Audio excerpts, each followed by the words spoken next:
The smoky atmosphere of Nexus Station's cantina hung thick with the smell of burning plasma fuel and exotic drinks from a dozen different worlds. Commander Vexthel of the Keldorian Imperial Fleet settled his massive form into a reinforced chair that groaned under his weight.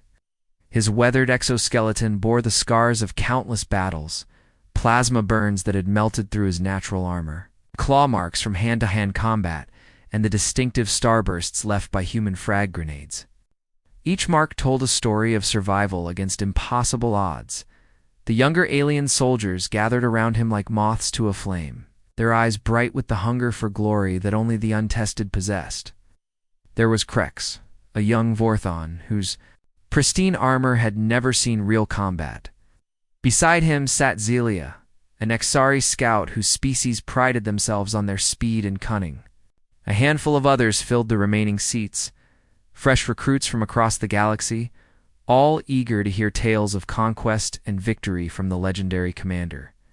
"Tell us about the war, Commander," Krex said, his voice buzzing through his species' natural vocal chambers. "Tell us how you crushed the humans and brought glory to the Empire." Exthel's compound eyes fixed on the young soldier, and something dark flickered in their depths. The cantina's ambient noise seemed to fade as other patrons sensed the shift in atmosphere. Even the bartender, a grizzled centaurian with cybernetic arms, paused in his work to listen. "You want to know about the humans?" Vextel's voice rumbled. Through his translator, the device struggling to convey the weight of his words. "You think they're just another species to conquer?" His mandibles clicked in what might have been bitter amusement, a sound like breaking bones. "You think they're weak because they have soft skin and fragile bones. Because they need atmosphere suits to survive in the void." The old warrior lifted his drink, a neural stimulant that glowed blue-green in the dim light, and stared into its swirling depths. "I thought the same once. We all did." The cantina fell silent as Vextel's eyes grew distant, looking not at the walls around them, but through them, into memories that still burned like fresh wounds. The silence stretched until even the hum of the station's life support system seemed loud. It was during the Epsilon Sector campaign 2 standard cycles ago, he began, his voice dropping to barely above a whisper. High Command had identified a strategic target, a human mining colony on Kepler-4 for 2B, rich in rare earth metals. Perfect for building our new generation of warships. He paused, taking a long drink from his neural stimulant, the liquid casting. Eerie shadows on his scarred carapace. Our intelligence said the colony was lightly defended. Just a mining operation with maybe 1,000 civilians and what they called a small security force. Miners and engineers, we were told. Soft targets. A low chuckle rumbled from his throat, but there was no humor in it. We were wrong. So very, very wrong.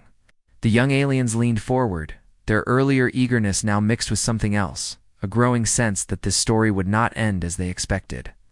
Zelia's antennae twitched nervously, while Krex's claws unconsciously extended and retracted against the table's surface. "I commanded the assault fleet myself," Vexel continued. 3 heavy cruisers, 12 destroyers, and enough firepower to glass a small moon. Standard doctrine called for orbital bombardment followed by ground assault. Clean, efficient, overwhelming. Force. His translator crackled with static as emotion threatened to overwhelm the device. The first sign something was different came when we intercepted their communications. We expected panic, maybe desperate calls for evacuation or surrender negotiations. Instead, we heard something that chilled my hemolymph. The commander's claws scraped against the metal table, leaving fresh gouges in the already scarred surface. They were singing, not crying, not screaming, not begging for mercy. Singing old songs from their homeworld. Battle hymns that spoke of sacrifice and honor, and death before dishonor. The silence in the cantina was now complete. Even the background hum of conversation from other tables had stopped as more patrons turned to listen to the old warrior's tale. Their commanding officer was a human named Dongmin, Vextel said, and something in his voice suggested the name still haunted his sleep. According to our scans, he had maybe 50 soldiers under his command, 50 against our 3,000 ground troops, plus orbital support. The disparity was so absurd that young Krex actually laughed. 50 against 3,000? They must have surrendered immediately. Vexel's compound eyes fixed on the young soldier with such intensity that Krex's laughter died in his throat. That's what we thought, youngling. That's what any rational being would do. The old commander leaned forward, his massive frame casting shadows across the table. Dongman sent us one message before the battle began. Just 3 words that would haunt my dreams for cycles to come. He paused, letting the weight of memory settle around him like a shroud. Come and take it. The simple phrase hung in the air like a challenge thrown across space and time. The young aliens exchanged glances, not understanding the significance but sensing the profound impact those words had on their commander. 3 words, Vexel repeated, his voice barely audible. But in them, we heard something we had never encountered before. Not defiance, we had faced defiant enemies. Not desperation, desperate foes were common. This was something else entirely. This was invitation. They weren't just refusing to surrender, they were welcoming death, embracing it, turning it into a weapon. The siege lasted 47 standard days, Vexel continued, his voice growing, heavier with each word. The neural stimulant in his claws trembled slightly as memories flooded back. What should have been a quick victory became a nightmare that changed everything I thought I knew about warfare. The old commander's forearms moved restlessly, one scratching at an old scar, while another drummed against the table. He started. With standard orbital bombardment, precision strikes on their communication arrays, power generators, defensive turrets. They'll buy the book. Our scanners showed massive damage, secondary explosions, complete system failures. He paused, staring into the swirling depths of his drink. But when the smoke cleared, they were still there, still fighting, still singing those damn songs. Young Zelia leaned forward, her antennae twitching with curiosity. How could they survive orbital strikes? Humans don't have personal shields. Like us, that's what we wondered, Vexel replied, his mandibles clicking. So we sent reconnaissance drones for a closer look. What we found defied all logic. The humans had turned their mining facility into something that shouldn't have been possible. The cantina around them seemed to fade as the commander's words painted pictures of an impossible battle. Other patrons had quietly moved closer, creating an ever-widening circle of listeners drawn to the old warrior's tale. Their chief engineer was a female named Hyjin, Vexel said. There was something almost like respect in his voice. According to our intelligence, she was just a civilian. Contractor. A mining specialist with no military training. But what she did with that facility, he shook his massive head. She had rigged every piece of equipment on that base to be a weapon. His upper left arm gestured expansively. Mining lasers became artillery batteries. Those massive ore processors were converted into automated defense turrets. The magnetic rail system they used to move raw materials, she turned it into a projectile launcher that could fire half-tone chunks of refined metal at near-light speed. Krex whistled low through his vocal chambers. Ingenious, but surely not enough to hold off a full invasion force. You'd think so, Vexel agreed grimly. But Hyjin wasn't finished. Transport vehicles became mobile bombs packed with mining explosives. The atmospheric processors were rigged to create toxic gas clouds that could blind our sensors. Even their waste recycling system was weaponized. They were pumping raw sewage into the water supply of our forward positions. A nervous laugh rippled through the gathered aliens. But it died quickly as they saw the haunted expression in their commander's compound eyes. By day 10, we had cut off all supply lines to the base. No food, no ammunition, no medical supplies. Standard siege doctrine says they should have surrendered within a week. His claws scraped fresh gouges in the table. But these weren't standard defenders. A young Zephyrian recruit at the edge of the crowd chirped nervously, his crystalline features catching the cantina's dim light. But surely they ran out of ammunition. Even humans can't fight without bullets. Vexel's compound eyes fixed on the youngster with an intensity that made the recruit shrink back. That's exactly what we thought, little Crystal Wing. That's what any rational species would do. Conserve ammunition, ration supplies, prepare for inevitable surrender. The commander's voice dropped to barely above a whisper. till we realized they were making bullets from their own metal fixtures, stripping their own base apart to keep fighting. Light fixtures became projectiles. Wall panels were melted down and reformed into ammunition.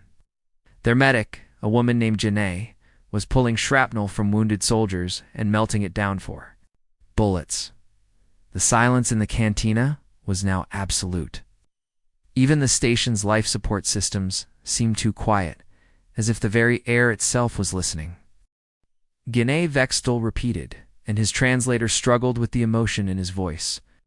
She was supposed to heal, to preserve life. Instead, I watched through our surveillance feeds as she performed surgery on wounded soldiers using mining. Tools then immediately used the metal fragments she removed to manufacture ammunition. She would patch up a soldier with one hand while feeding shrapnel into a makeshift bullet press with the other. His voice grew rougher, but that wasn't the worst part. The worst part was watching her comfort dying soldiers, while simultaneously calculating how much metal their cybernetic implants would yield for the war effort. She never stopped being a healer, even while she was being a weapons manufacturer. The old commander paused to drain his neural stimulant, the blue-green liquid casting eerie shadows on his scarred carapace. On day 32, we finally breached their outer defenses. Cost us 300 soldiers just to get through the first wall. When we made it inside, we found something that still haunts my sleep cycles.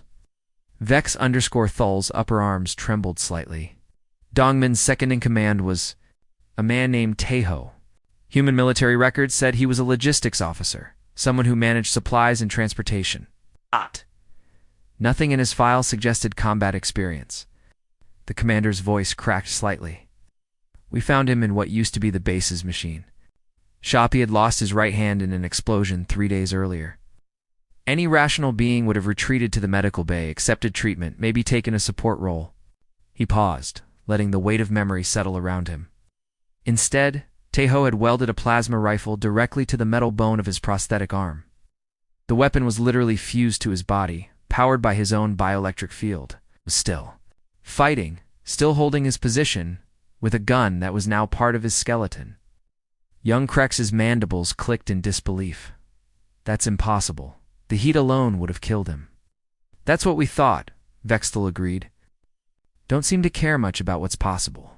Taeho had jury-rigged a cooling system using the base's water recycling pipes. He was pumping coolant through his own circulatory system to keep the weapon from overheating.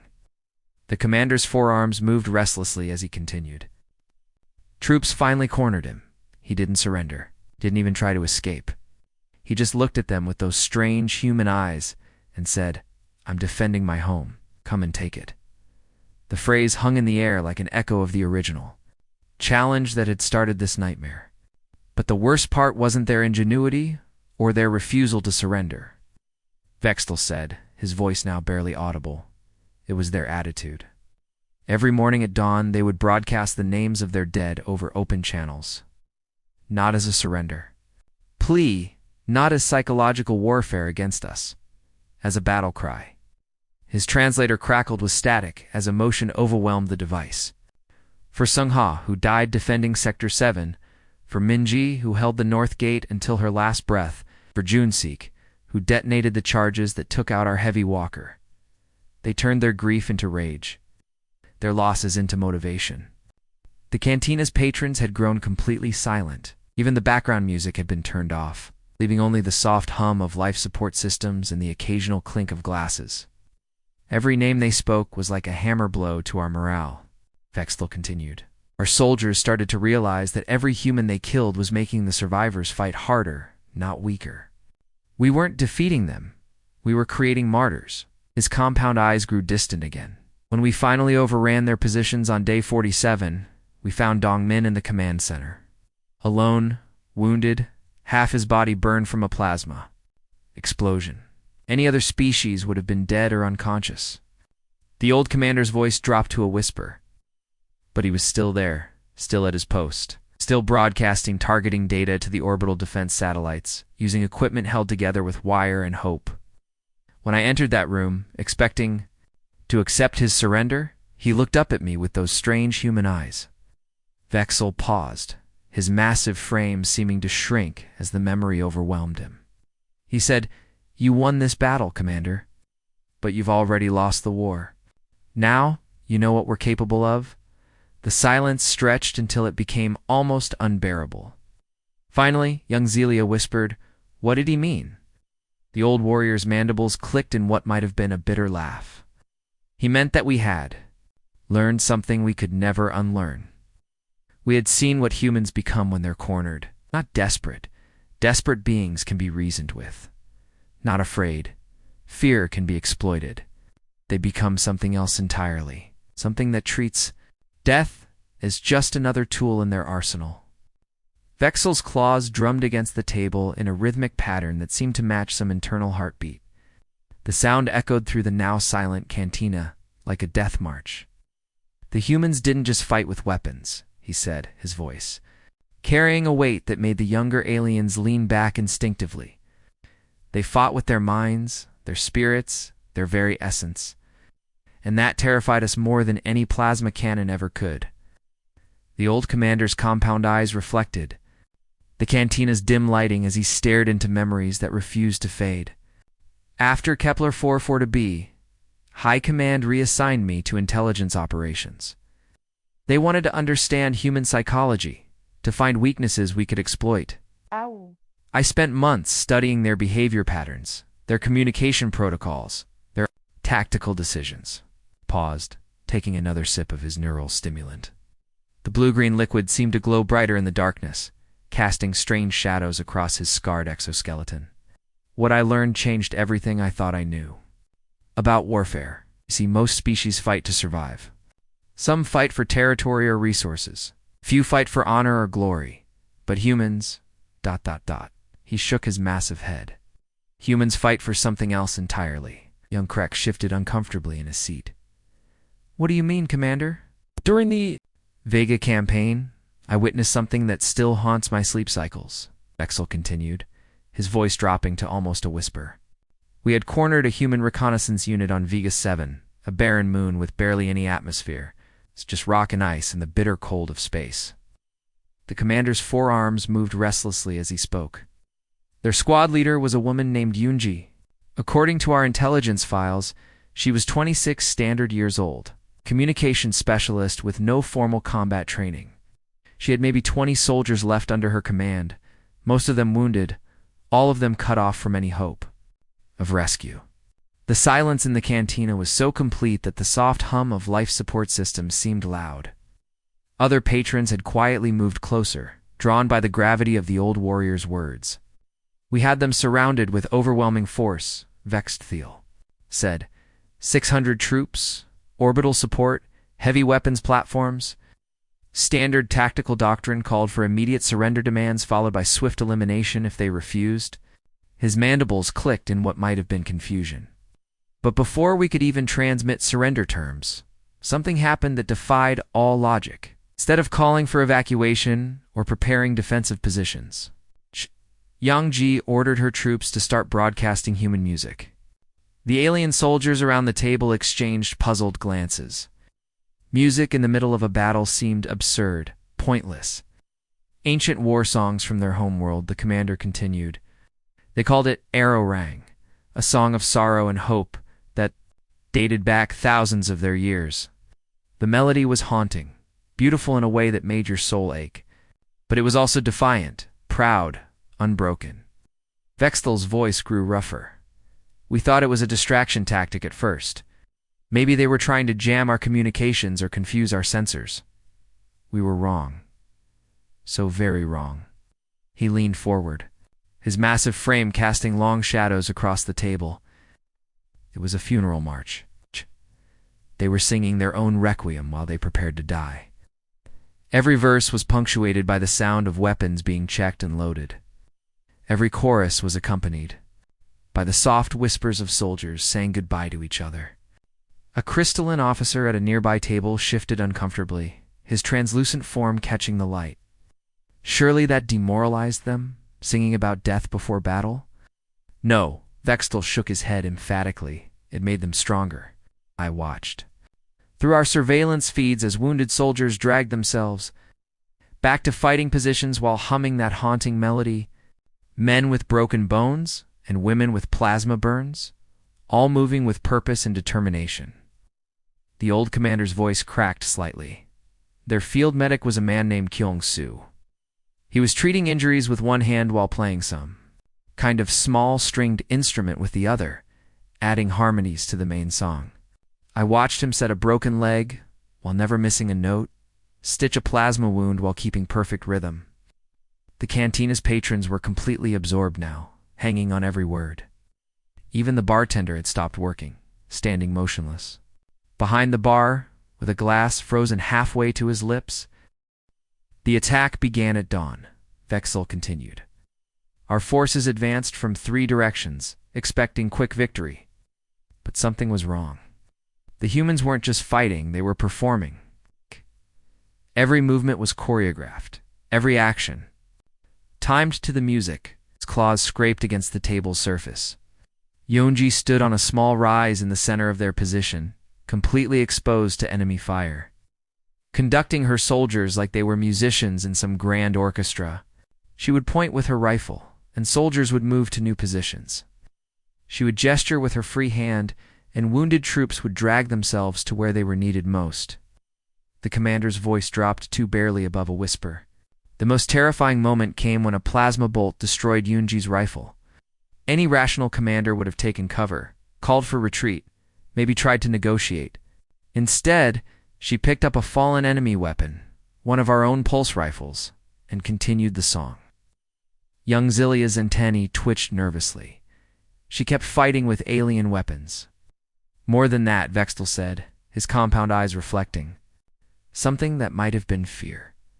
She changed the words. Instead of singing about human sorrow and hope, she began singing the names of our dead soldiers, the ones her unit had killed in the first minutes of battle. A silence that followed was deafening. The alien soldiers around the table stared at their commander in disbelief. Not mockingly, he continued quickly, not as a taunt or psychological warfare. With respect, with honor. She was singing the names of our fallen warriors as if they were her own comrades, giving them the same tribute she would give to her own. Dead. A shiver ran through the gathered aliens. The concept was so alien to their understanding of warfare that many struggled to comprehend it. I watched Kung-Su drag himself to a fallen Keldorian soldier, one of ours, and close the warriors' eyes with gentle fingers before returning to treat his own wounded. Yunji incorporated the death songs of our species into her battle hymn, honoring enemies even as she killed them. Vextel's massive frame seemed to shrink as he continued. That's when I realized the truth about human warfare. They don't fight to win or lose. They don't fight for territory or resources or even survival. They fight to prove they were there, to make their existence matter, to leave a mark on the universe that says we stood here, we mattered, we chose how our story ended. The old commander's voice grew even quieter. Death isn't failure to them, it's just another form of victory. They had turned their final battle into art, their last stand into a symphony of defiance that would echo through the cosmos long after their bodies had turned to dust.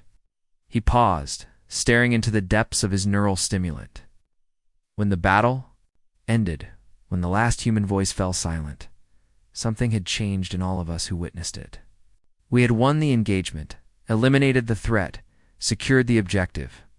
But we had also lost something essential, our certainty that we understood what war really meant. The cantina remained silent for long moments, the weight of the story settling over the gathered aliens like a heavy blanket. Finally, young Krex spoke in a whisper. What happened to Yunji? Vextel's mandibles clicked slowly.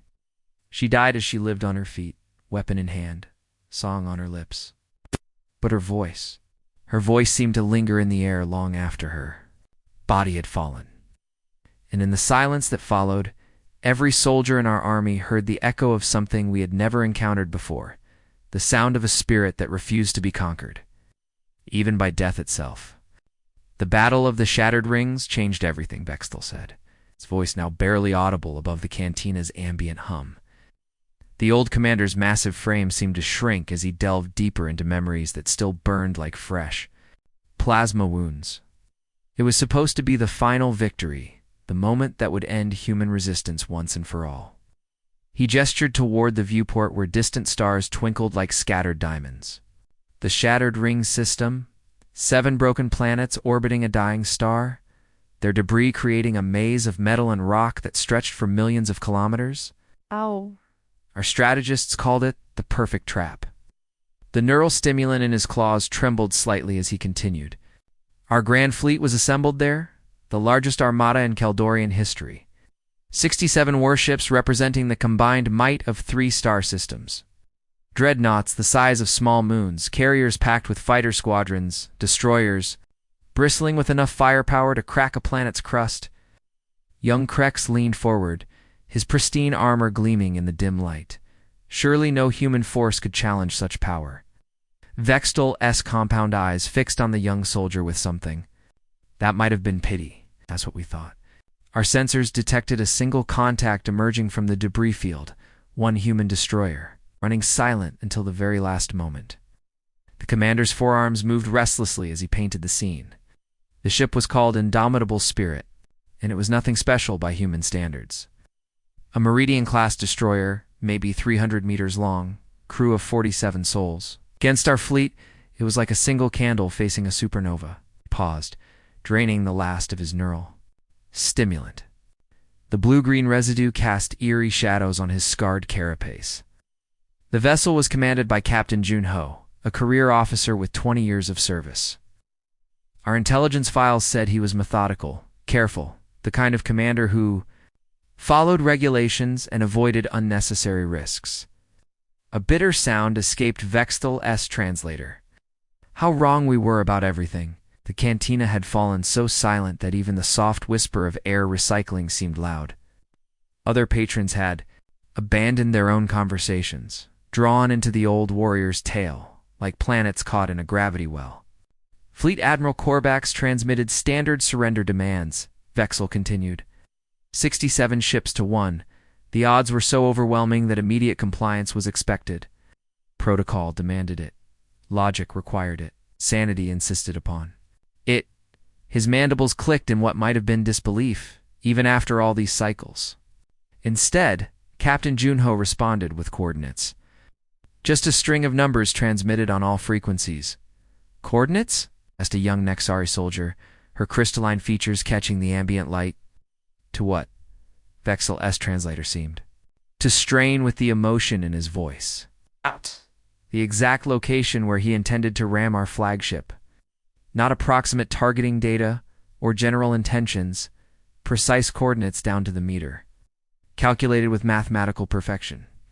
The old commander's claws scraped against the table's surface. We thought he was bluffing, psychological warfare, maybe a desperate attempt to make us hesitate.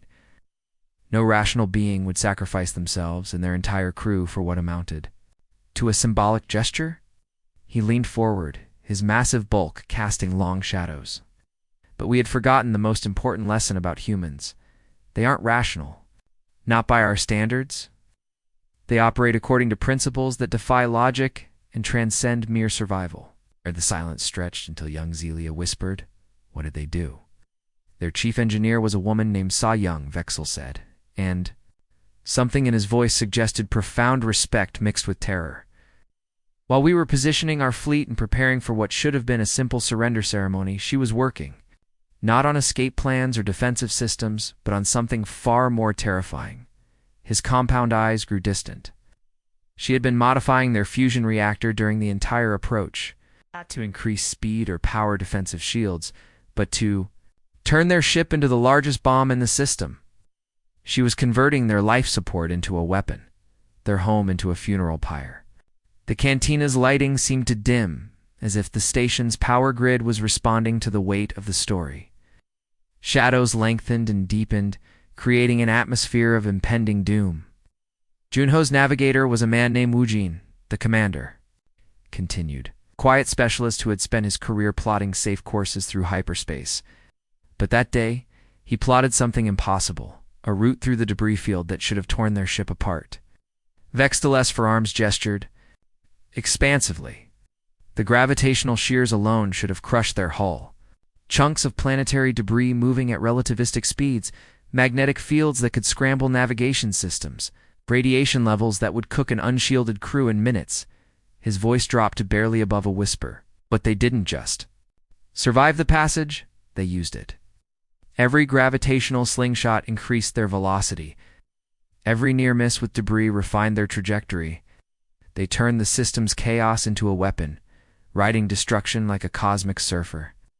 The old warrior paused, his breathing ragged. Our tracking systems couldn't follow them through the worst of the debris field. For 17 minutes, the indomitable spirit vanished from our sensors completely. When they emerged, they were moving faster than any ship that size had a right to move. Young Krex's mandibles clicked nervously.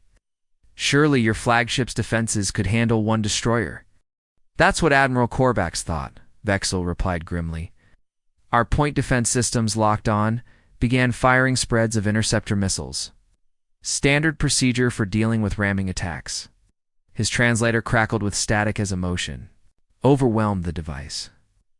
But their weapons officer, a man named Hyenwu, began doing something we had never seen before. He was manually firing every torpedo and missile in their arsenal, not at our hull or critical systems, but at specific points along our flagship's length. The commander's claws drummed against the table in a complex rhythm. He was painting our hull with explosions, writing messages in fire and plasma. Each detonation was precisely placed, creating patterns that told a story. The story of human defiance, written in the language of war itself. Vextel's voice grew rougher. But the most terrifying moment came in the final seconds before impact. Their communications officer, a woman named Young Mi, opened a channel. On all frequencies, not just to our fleet, but broadcasting to every receiver in 3 star systems. The silence in the cantina was now absolute. Even the station's background systems seemed to hold their breath. She began reciting names. The old commander whispered, the names of every human who had died in the war. Not just soldiers, but civilians, engineers, doctors, children, elders, everyone who had fallen since the first shots were fired. Compound eyes reflected something that might have been awe. All of them. It took 3 minutes and 17 seconds. 3 minutes of a young woman's voice, calmly speaking the names of the dead, while her ship hurtled toward certain destruction. Vextel paused, his massive frame trembling slightly. She never faltered, never rushed, never showed fear. Each name was spoken with perfect clarity, each syllable given the weight of a prayer. And as she spoke, our entire fleet listened in stunned silence. The commander's voice cracked. The indomitable spirit struck our flagship just as Young Mi finished speaking the final name. The explosion that followed wasn't just physical, it was spiritual, emotional, transformational. A light that was visible from 3 star systems away, a testament written in nuclear fire. He stared into the empty depths of his glass. Our fleet scattered in panic, not because of the tactical loss we had lost ships before. We fled because we had witnessed something beyond our comprehension. They had turned suicide into art, death into victory, destruction into immortality. The old warrior's voice dropped to barely a whisper. In that moment, we realized we weren't fighting an enemy we could defeat. We were fighting an idea, a principle, a force of nature that would rather burn out in glory than fade away in defeat. That terrified us more than any weapon ever could. The old commander sat in silence for long moments before speaking again, his compound eyes staring into depths that existed only in memory. The cantina around them seemed frozen in time, every patron and worker caught in the gravity of his words. Even the station's life support system seemed to whisper more quietly, as if the very air itself was listening. The war ended 6 months. Later, Vextel finally said, his voice carrying the weight of cosmic inevitability. Not with conquest or surrender, but with something none of us had expected, a treaty. But it wasn't negotiated from weakness or desperation. The humans negotiated from a position we couldn't understand until it was too late. He lifted his empty glass, staring through its transparent depths as if searching for answers in its crystalline structure. They negotiated from the strength of the already dead. Every fallen soldier, every destroyed ship, every burned colony had become a weapon in their diplomatic arsenal. The neural stimulant dispenser hummed softly as Vexel refilled. his glass, the blue-green liquid swirling like captured starlight. Their chief negotiator was a woman named Sujin. According to our intelligence files, she was a former combat engineer who had served at the siege of Titan Base. His mandibles clicked slowly, a sound like distant thunder. She had lost both arms in the final assault, when a plasma mine detonated barely 3 meters from her position. Any other species would have retired her to medical care, given her a comfortable pension, honored her service with parades and medals. The commander's 4 arms moved restlessly as he continued, but the humans did something different. They gave her new arms, not just prosthetics, but weapons. Cybernetic limbs that could interface directly with their computer systems, manipulate holographic displays, and if necessary, discharge enough electrical energy to stop a Keldorian heart. Young Zilia's antennae twitched nervously. They sent a cyborg to negotiate peace. They sent a symbol, Vexel corrected, his voice heavy with something that might have been respect. Sujin walked into that conference room and sat across from our high command, 5 of the most powerful military leaders in 3 star systems, and spoke with the voice of every human who had died fighting us. The old warrior's translator crackled with static as he recalled the moment. She was small by human standards, barely reaching the chest of our shortest admiral. Her prosthetic arms moved with mechanical precision, and her face bore the scars of burns that would have killed most beings. But when she spoke, the entire room fell silent. He paused, taking a long drink from his neural stimulant. She said, "Honored enemies, you have superior technology. You have greater numbers. You have tactical advantages we can never overcome. Your ships are faster, your weapons more powerful, your soldiers better trained." The cantina's patrons leaned forward, sensing the climax of the tale approaching like a stellar storm. But then she smiled. Vexel continued, and something in his voice suggested that smile still haunted his sleep. And she said, "But we have something you cannot defeat, the absolute certainty that we will make victory cost more than you are willing to pay." His claws scraped against the table's surface, leaving fresh gouges in the already scarred metal. She activated a holographic display that showed casualty projections, not ours, theirs.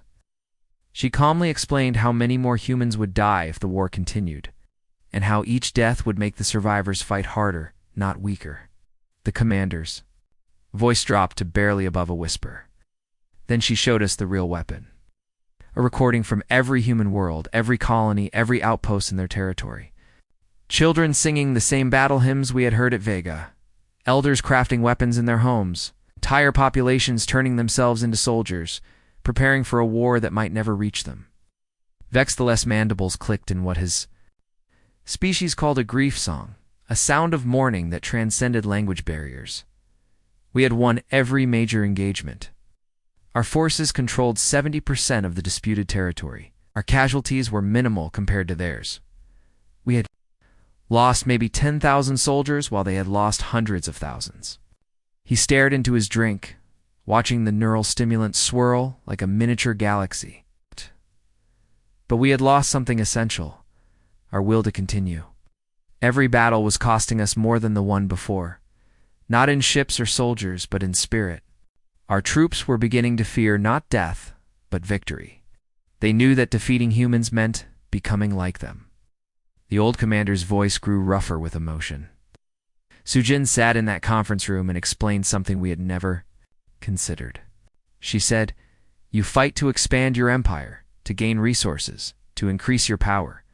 But we fight for something different. We fight to prove we deserve to exist." The silence that followed was deeper than the vacuum of space, even the stations. Background hum seemed muted, as if the very cosmos was holding its breath. "The humans changed us," Vexel continued, his massive frame seeming to shrink with the admission. "They showed us that warfare isn't about resources or strategy or even survival. It's about the willingness to sacrifice everything for what you believe in. They don't fight wars to win them. They fight wars to prove they were worthy of the stars." The alien soldiers around the table sat in stunned silence, their earlier enthusiasm for tales of glory completely extinguished. They were beginning to understand why their elders spoke of humans with such a mixture of respect and terror. After the treaty was signed, I volunteered for something unprecedented, Bextel said, his voice carrying a note of wonder. I became a liaison officer with the Human Defense Force. For 3 cycles. I've lived among them, trained with them, watched them prepare for wars that may never come. His compound eyes grew distant again. They practiced dying the way other species practice living.